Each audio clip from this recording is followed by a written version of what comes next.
Selamat datang di Watch Mojo Indonesia. Dan hari ini kita akan menghitung mundur pilihan kami untuk 10 teori penggemar One Piece yang paling populer.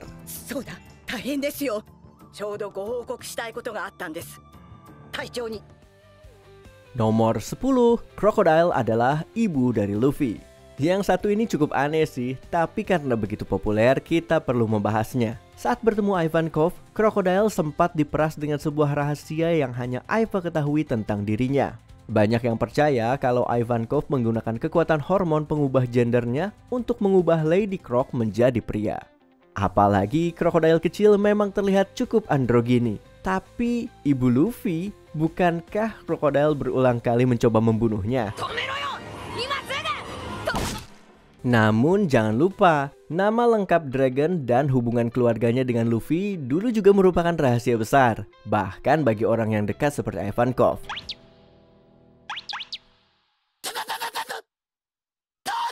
Yang paling mencolok, para pendukung teori ini menunjuk pada perubahan sikap yang besar dari Crocodile di Marineford ketika ia justru beberapa kali membantu melindungi Luffy setelah dunia mengetahui hubungan Luffy dengan Dragon.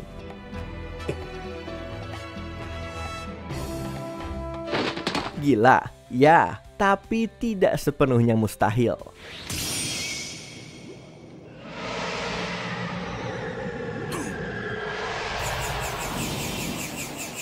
Nomor 9, Rox adalah ayah Dragon. Monkey D. Garp tidak pernah secara langsung menyatakan kalau Dragon adalah anaknya. Ia hanya menyebut Luffy sebagai anak dari anakku, bukan putra dari putraku.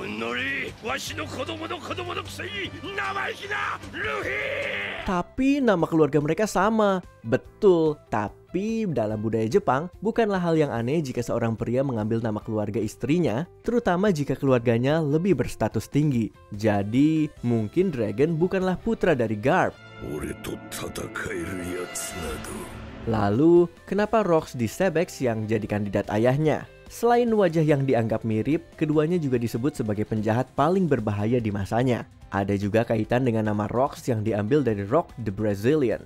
Dan negara manakah yang Oda pernah katakan akan menjadi negara asal Luffy di dunia nyata? Brazil. Kebetulan? Mungkin, tapi tetap saja menarik untuk dipikirkan. Nomor 8, Law akan membuat Luffy menjadi abadi. Trafalgar Deepwater Law punya salah satu buah iblis paling rusak di seluruh seri. Dengan kekuatan Op Fruit, Law bisa memanipulasi apapun di area operasinya, termasuk tubuh manusia.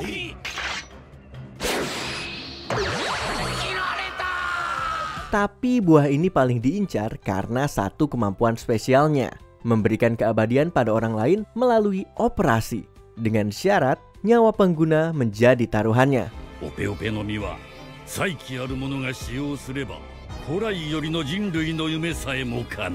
Pertanyaannya, siapakah yang akan Law berikan keabadian itu?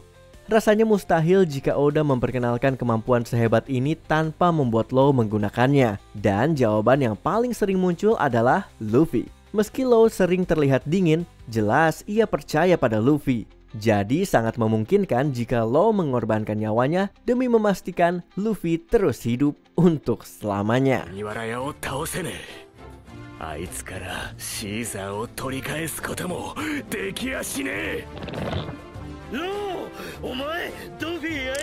Nomor 7, Shanks dan Luffy akan bertarung dalam Davy Bag Fight.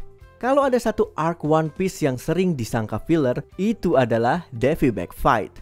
Selain memperkenalkan Aokiji, arc ini memang terasa tidak begitu penting. Tetapi banyak teori yang percaya justru kompetisi bajak laut konyol ini punya peran besar. Ada yang meyakini bahwa ketika Luffy akhirnya bertemu lagi dengan Shanks, ia akan menantang mentornya itu untuk membuktikan dirinya lebih kuat. Menepati janji untuk mengumpulkan kru yang lebih tangguh dari Shanks dan melampauinya.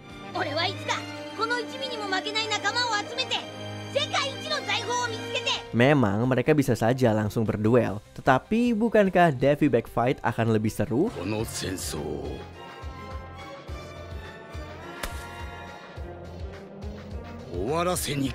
Bisa ada adu tembak antara Usopp dan ayahnya, Yasop, hingga duel antara Luffy dan Shanks. Jika digarap serius dengan Poneglyph terakhir menuju Love Tale sebagai taruhannya, pertarungan ini bisa menjadi epic.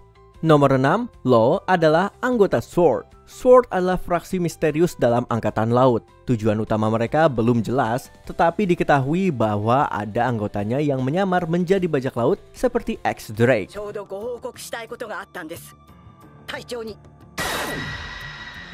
Law tumbuh dengan mengagumi Corazon, saudara Doflamingo yang ternyata juga seorang marinir penyamar.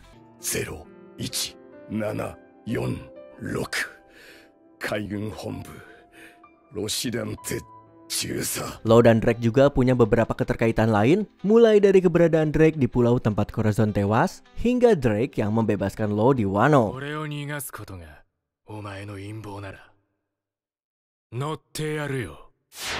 Selain itu, Law terikat pada insiden Rocky Port yang juga melibatkan Kobe, seorang anggota Sword. Dunia One Piece memang kecil, bisa saja semua itu kebetulan, tetapi bukankah masuk akal jika Law yang sejak kecil mengidolakan marinir penyamar akhirnya tumbuh menjadi salah satu dari mereka juga. Nomor 5, Blackbeard akan memakan 3 buah iblis. Marshall D. Teach atau yang lebih dikenal sebagai Blackbeard adalah salah satu penjahat paling menarik di seri ini. Ia berhasil melakukan hal yang belum pernah dilakukan orang lain, memakan 2 buah iblis. Dengan cara yang belum terungkap, Blackbeard mengambil kekuatan gempa milik Whitebeard setelah kematiannya.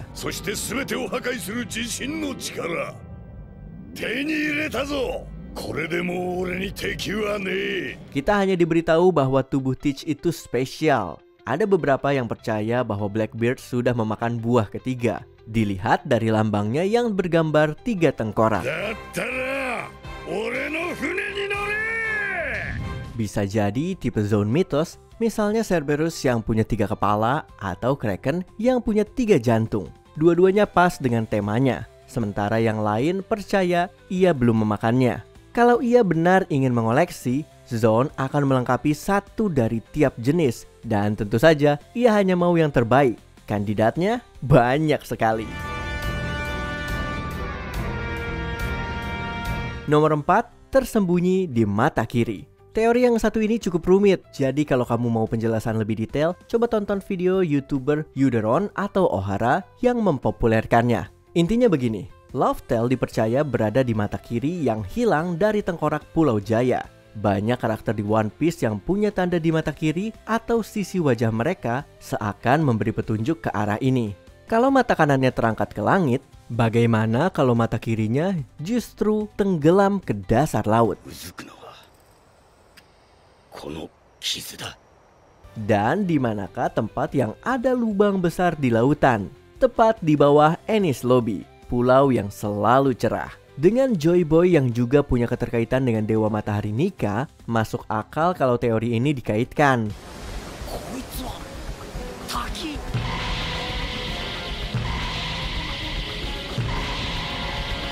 Rumit? Ya memang, tapi perjalanan logikanya menarik juga sih.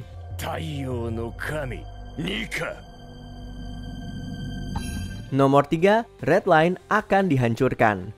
Di dunia One Piece hanya ada satu benua besar, Red Line.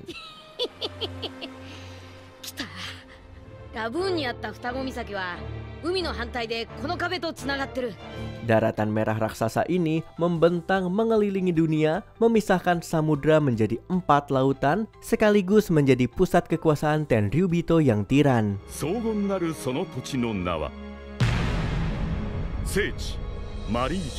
Sejak lama sudah ada teori bahwa Luffy akan menghancurkan Red Line karena ia diramalkan akan menghancurkan pulau manusia ikan yang letaknya persis di bawah Red Line.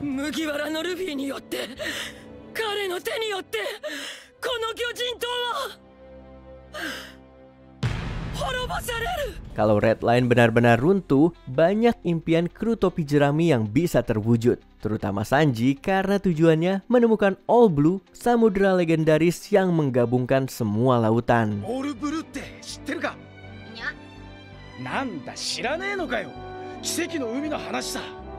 Tanpa Red Line dan Tenryubito, manusia akan bebas. dunia pun akan kembali utuh menjadi One Piece. Nomor 2, impian rahasia Luffy adalah sudah lama diduga dan baru-baru ini dikonfirmasi bahwa menjadi Raja Bajak Laut bukanlah satu-satunya tujuan Luffy. Dalam kilas balik, Luffy sempat menyebutkan impiannya kepada Ace dan Sabo, tetapi para penonton tidak bisa mendengarnya.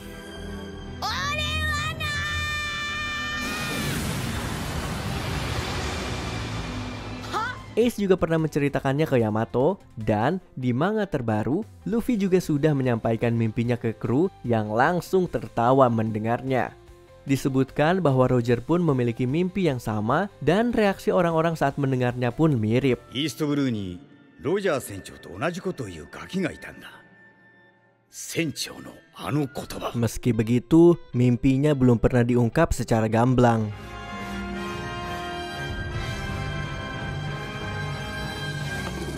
Teori yang paling banyak dipercaya adalah Luffy kecil yang dulu senang bermain dengan kru Shanks yang penuh tawa punya impian kekanak-kanakan, mengadakan pesta terbesar di dunia. Bukankah setelah setiap petualangan, kru topi jerami selalu berpesta?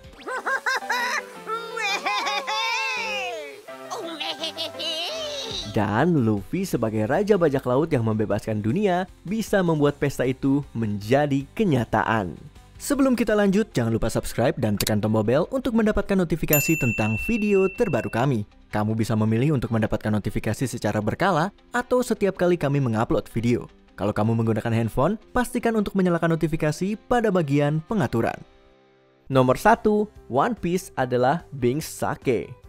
Ada banyak teori tentang apa sebenarnya harta karun One Piece, tetapi teori ini semakin populer berkat YouTuber Arthur.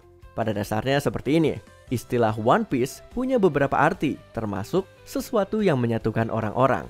Dan ini pas sekali dengan lagu Binks Sake. Oi, Brook, この曲俺知ってんぞ。シャンクスたちが歌ってた。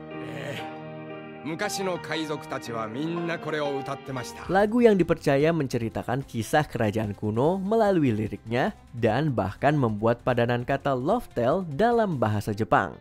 Menurut teori ini, harta karun itu adalah sake milik Binks secara harfiah. Sake sendiri memang sering muncul di cerita, menjadi simbol kebersamaan para karakter. Dan apa yang dinyanyikan kru Roger sebelum sampai ke love tale? Binks Sake. Tidak heran mereka tertawa terbahak-bahak. 笑ってた。